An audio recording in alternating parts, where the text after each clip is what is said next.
Let us look at the next section now, students. This section contains 3 questions, the answer to which is in the form of a double-digit integer. So let's start with question number 38. The specific rotation of S2-iodobutane is plus 15.90. The percentage of R isomer in a mixture of R and S2-iodobutane with a specific rotation of minus 7.95 is X%. And the value of X is.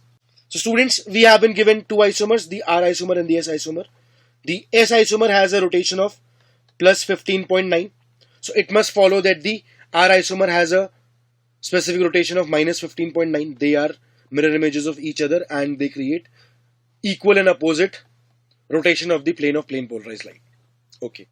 So let the contribution of the R isomer be equal to X. So the contribution of S isomer will be 1 minus X. We're dealing in terms of fractions. Okay. So it is given to us that the mixture exerts a total specific rotation of minus 7.95. Okay.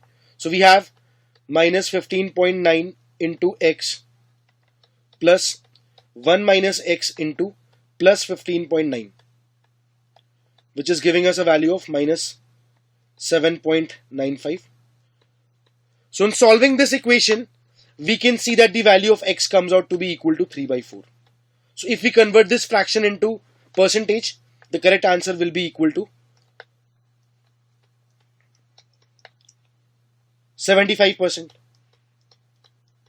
So students, we have to mark the answer to question number 38 as 75. Let us look at question number 39 now. So we have a compound W which reduces Tollens as well as Fehling solution.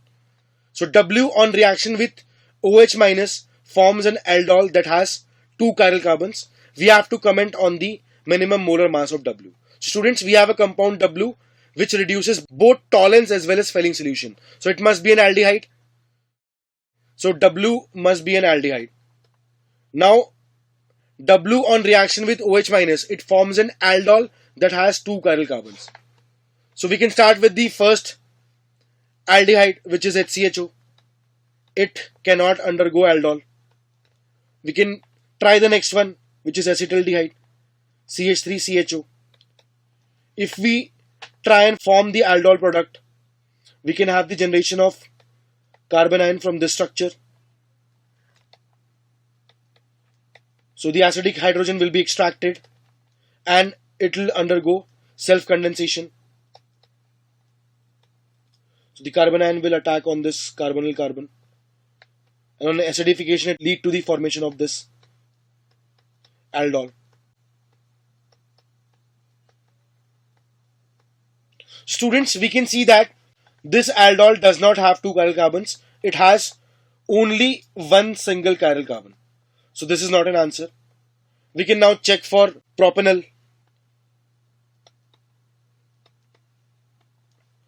So we can have the generation of the nucleophile from the alpha carbon. And this can attack on another propanol molecule.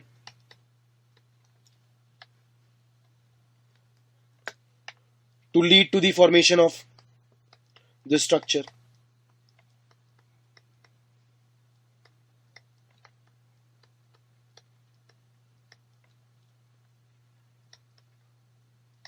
Okay. So if we look at this aldol form very carefully, we can see that this aldol does indeed have 2 chiral carbons. W is propanol, which has a formula of C3H6O, and its molar mass will be 36 plus 6 plus 16, which is equal to 58. So students, we have to mark 58 as the correct answer to this question. Let us look at the last question of the paper. A ketone P, which has the minimum molar mass, on reaction with NH2OH forms 2 oxime Q and R. So students, in the question, the examiner wants us to report the smallest ketone which forms 2 different oxime on reaction with hydroxylamine. So it must be an asymmetric ketone. So it must be methyl ethyl ketone. So this is the ketone P. So we can also represent it in the form of MECOET for the sake of simplicity. Now this ketone, when it is allowed to undergo reaction with hydroxylamine, there can be formation of two different geometrical isomers. We can have the ET anti to the OH group, or we can have the Me, which is anti to the OH group.